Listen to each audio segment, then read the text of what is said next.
Greetings, my name is Nayaswami Devarshi. Welcome to our Wednesday evening satsang based on this beautiful book by Swami Kriyanandaji, Living Wisely, Living Well. Today's reading for September 16th, it's a long one. Never complain, no matter what you have to endure. Misfortune lies in your perception of things, not in things themselves. Should you suddenly lose all of your wealth, perhaps in a stock market crash, the time may have come in God's plan for you to experience poverty. One positive lesson to be learned from every loss is calm detachment. Another is to become more whole in yourself. Success and failure equally are part of life's flow. So too are all the pairs of opposites, wealth and poverty, fame and ignominy, gain and loss of every kind. Accept them with a smile, for only in God can one rise permanently above duality. Meanwhile, whatever your lot in life, accept it with good cheer. Remember, all this is a show, a cosmic dream, a drama. To your deeper self, life here on earth has no reality. And I'll just repeat one sentence from this because it's central to everything in this reading and really central to the spiritual path. Accept them with a smile, for only in God can one rise permanently above duality. Life is always going to have a dual quality and nature to it. It's going to have its ups and downs. It's just night follows day, morning follows night. Anandamoyi Mal, the great Indian saint, once said that pleasure is simply a point between two pains, and pain likewise is a point between two pleasures. It's always up and down. And as long as we try to find our happiness in this world, in outward pleasures, in emotions, we're always going to be caught up in this roller coaster ride. There's a very interesting study that has been done in America of people who have won the lottery. And these are people who overnight suddenly became extremely wealthy. They followed these people up over the course of the next few years, and they discovered that generally their level of happiness within a year or two went all the way back down to where they were when they started, before they won the lottery. And in fact, in many, many cases, people became extremely unhappy within a few years because of the pressures of all this wealth and their friends pulling on them, or maybe their wealth allowed them to indulge in all their really bad habits, whether it was drugs or drinking or all these things. And so as long as we depend on outward things in life to fulfill us, it's always going to be up and down. Swami Kriyanandaji has often said that in the end, everything has to balance out to zero. All the pleasures, all the pains, all the ups and downs. And you can trust that if you're indulging in a particular sense pleasure outwardly, you can trust that at some point you're going to have to experience its equal and opposite. And so this is the way of duality, the way of Maya. Swami Kriyanandaji has talked about this in the bigger term, in terms of lifetimes. Because we have, in all of our millions of lifetimes, we have done many, many things. We have been wealthy, we have been poor. We have been a pirate, we have been a criminal, we have been a good person, and we've gone through all of these things. And as long as we, again, put our investment in these outward things and try to draw our wealth from those things, we will be disappointed in the end. And it will go up and down, lifetime after lifetime. Swamiji talks about being in India once and seeing a group of beggars. And he took note of one particular beggar. He said that this little girl, she had a note of majesty and regalness about her. And he sensed that in a previous lifetime, She had been very wealthy. She had been maybe part of a royal family. But out of greed and unkindness in some way, she was needing a lesson, and so she was born very poor. And he could see the heartache in this girl of having lost everything that she had and now being poor. And this again, this is the roller coaster ride, up and down of duality. When we invest all of our resources in these outward ways of trying to enjoy the world. So how do we transcend these ups and downs, the likes and the dislikes, pleasures and pain that Swamiji talks about in this reading? How do we remain cheerful under all conditions, under all circumstances? In the end, there's only one way, and it's very simple. We have to get beyond duality to union, oneness. And this is the path of yoga, described very clearly and so articulately by Patanjali in his Yoga Sutras. And he really was not just talking about the path of yoga per se. He was really talking about the path that every single soul must go to achieve ultimate happiness, freedom, joy that transcends the senses, that transcends duality. And in his explanation of this, the ultimate and final destination and goal is yoga or union, which is achieved in samadhi bliss. When we read Paramhansa Yogananda's autobiography of a yogi, one of the very beautiful chapters in there is his very, very clear description of that state of samadhi. The chapter is called An Experience in Cosmic Consciousness. In this poem, Samadhi, he told his disciples, he said, memorize this poem, read it every day. And the reason why he said that is because, for a few reasons, but one of them is that it describes the goal so very, very clearly. There's an expression that a wise person once said that's a little bit strange sounding, but there's a deep truth to it. This person said that if you don't know where you're going, you're not going to get there. A strange saying. And in fact, it's a very true one. If we don't know precisely where we're trying to go and how to get out of this delusion and what the goal is very, very clearly, then we're not going to get there. Another way of putting this is that if you ask somebody a vague question, you will get a vague answer. If you have a precise and clear question, you will get a much more precise and clear answer, assuming you're asking it of someone who is wise and who knows. And so one of the reasons why Yoganandaji recommended reading his poem Samadhi was to have the goal very, very clearly before us so that we know where we're going. One very interesting thing about this poem, a couple years ago, last year actually, more recently, I was visiting New York City. And we were with a friend of mine, we were going into downtown New York, and we were on the New York subway. And the New York subway is extremely loud and intense. And this particular day, even my friend, who's a native New Yorker, said that it was especially loud. The screeching of the train wheels and just the noise and the chaos and everything. And I was reminded by him, and this is very interesting, that Yoganandaji wrote that poem, Samadhi, while he was riding on the New York subway. And so obviously he was in a state of unconditioned bliss, unconditioned by any outward circumstances.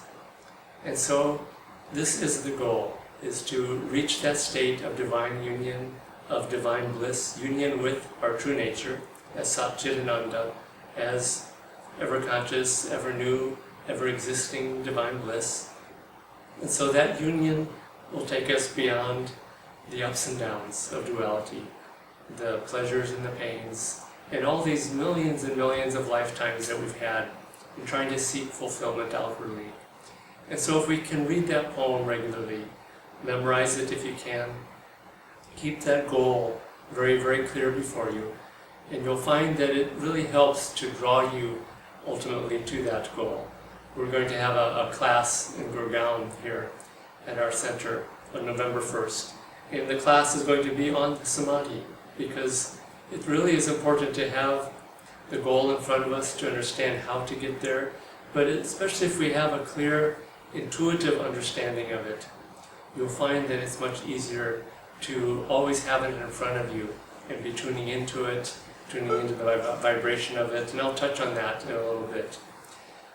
This poem starts out, and you'll find that that poem is also a great teaching in and of itself.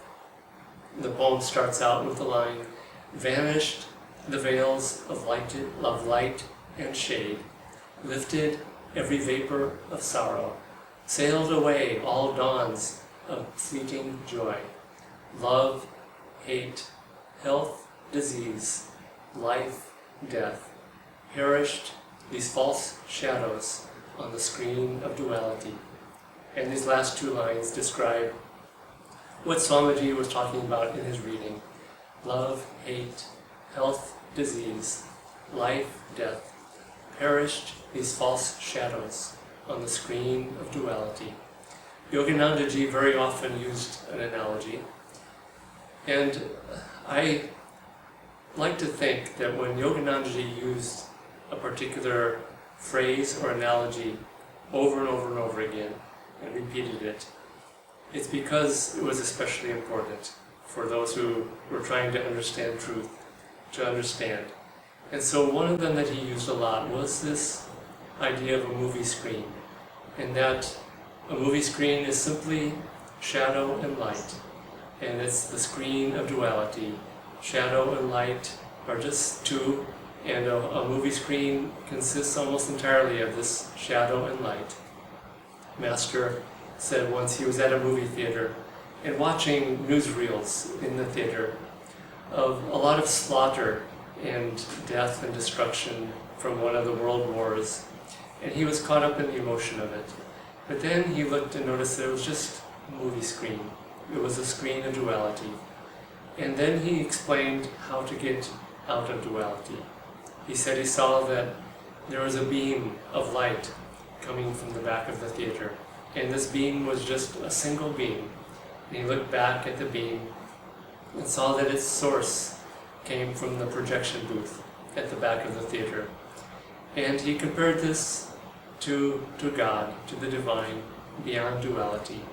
The light is coming from God, and it's being projected from God onto this screen of duality, and it turns into light, dark, pleasure, pain, health, disease, life, death, on this movie screen. And the way out, as Yoganandaji said, is to always be looking back at that beam and the source of that beam, which is, again, union, it's oneness, it's samadhi bliss, it's one and not dual. And so the way back is to always not only remember intellectually, we must really know this intuitively and understand it much more through experience, that indeed the way out is this divine union. And the more and more that we meditate, look back to the source of that beam, look at the spiritual eye, the point between the eyebrows, you will find that the more and more you go back into the union, looking back to the source, the more and more we get away from the ups and downs of duality. It doesn't mean that the waves of duality turn us into some unfeeling sort of a robot. In fact, you feel more and more joyful. You feel more and more bliss. You feel more and more inner freedom. And because of that, you're actually able to function more easily in this life, because you're not reacting emotionally to every hurt, every pain, every up and down. And the way to experience this is through intuition. Yoganandaji, another line in this poem, Samadhi, he said, "The storm of Maya stilled by magic wand of intuition deep." And this magic wand of intuition deep, Yoganandaji said that meditation is almost defined by this word intuition. God in meditation is experienced through our intuition, not through the intellect. And he further defined intuition as deep, calm, still feeling of the heart. And this is really where true perception of the divine comes from. And with practice, you will find that if you're always looking for that, looking for the joy in all circumstances, looking for the inner bliss, the inner union behind all duality, all it takes is just always looking, and you'll start to see it, first here and there, and then eventually everywhere. I had a sort of an experience of this in a very unusual way the last couple of days. I moved permanently to India almost 3 months ago, and one of the things that I'm trying to learn here is the names of all the plants, and it's something that's always been very near and dear to me, is the plant kingdom and God in nature. And in California, where I've lived for many years, I knew the names of many of the plants, and they're like friends. I need to know their name just like I need to know the name of a child. And so I've started learning some of the plants, and I'm especially interested in some of the sacred plants and trees. And so I was wanting to know the particular tree, the people tree, which is one of the most sacred trees that there is. And as I was walking yesterday, I ran into my friend Amit, who knew that there was a people tree, and he could show me where it was. And I had seen pictures online of people tree, the leaves and everything, but I had not yet seen one in person. And so Amit took me to see this people tree, and I had a direct experience of the people tree. And in a way, this is the first step towards going beyond duality and towards achieving divine union, is that you need to have one experience. It doesn't have to be a perfect experience of samadhi or bliss, but even just a light touch of it. Because then, once you have that experience, not just from a book, but a real experience, then you can start looking for it everywhere. And it's interesting because I had walked by this tree many times on my walks in this neighborhood, but I had never seen it and recognized it as a people tree, even though I had read the book and the pictures and seen what a people tree looked like. And so I got to see and experience the form of the tree, the exact shape of the leaf, what the trunk and the bark looked like, and just the energy and vibration of this very sacred and holy tree. Well, today I went for another walk, and today, after having that experience of that tree, everywhere I went on this walk, I was always looking for more people trees. And it was very interesting because I started seeing more of them. And in fact, I saw 4 of them on a walk that I've taken many, many times. And I've walked by them, right next to them, so that I could even touch them many, many times, but I had never recognized them before. And all it took to recognize them was I had to have 1, a direct experience of that tree, and 2, I started looking for it everywhere I went. And this is the way to divine union, and to try to find the joy in all circumstances in life, in all the ups, in all the downs, the pleasures and the pains, to go through life, and if you look hard enough, often enough, long enough for that joy, and again, it's an intuitive, experiential understanding that you have of joy, but I think everyone has experienced it to some extent because it is our very own nature. But you'll find that if you look for that union behind this screen of duality, look hard enough, often enough, and you'll start to see it in different places. Now, it sounds easy in a certain way, but you'll find that devotees on the spiritual path, after many years, can and do start to find divine joy even under the most difficult and seemingly terrible circumstances. I'll give you one example which you may have heard from me before, but it's very extreme in a way, but it shows perhaps the most extreme example of how you can find divine joy, humor, even bliss behind the worst circumstance. The story has to do with my wife, Maria, and she was diagnosed with brain cancer, and it was all through her brain, and the doctors said there was nothing that she could do, and they gave her only like 3 weeks to live. And she intuitively, even before the doctor, she understood that the sands of her karma were about up and that it was coming her time, and she accepted it. But sometime in those last few weeks, it was affecting her balance and her vision. And the very last time she got up to walk, as she came back to her bed, she was lurching back and forth extremely. And I had to jump up and help her because it was obvious that she was going to hurt herself if she kept walking on her own. And she lied down on the bed next to me. And after she lied down, I heard her just laughing joyfully and lightly to herself. It wasn't an uproarious laughter like someone who hears a joke. It was just this delightful, joyful, inward laughter. And I was, of course, puzzled by this and very curious. And so I asked her, "What's so funny?" And her answer was just 2 words, and I'll have to explain before I say what those 2 words were, her background. She was born and raised in the Soviet Union. And in the Soviet Union, they're very well known for their ballet dancers, the Bolshoi ballet, and I've seen Russian ballet dancers, and they're just the finest in the world. And her response to my question of what was so funny, she said these 2 words, Russian ballet. And she was describing her dance, lurching back and forth, coming back to the bed. And she found great, delightful humor in this Russian girl performing this dance that was just the opposite and incongruous to Russian ballet. And she found the joy, the light, even the bliss behind a very extreme example of something that, even in her case, years previously, I think would have caused fear and stress and consternation. And so, even in the worst circumstances in life, you can find the joy behind it.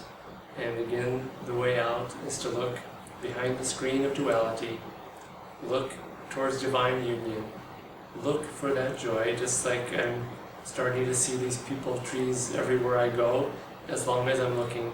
If you look for joy, if you look for bliss, behind the screen of duality, you will start to see it, even when that screen of duality is at its most extreme of the ups and downs and the pleasures and the pain. Now, one more way of looking at this is not only just in terms of space and our bodies and our experiences, but also in terms of time. And Swamiji touches upon this in this reading from today, which is to try to zoom out from our fixation with being in this moment in time.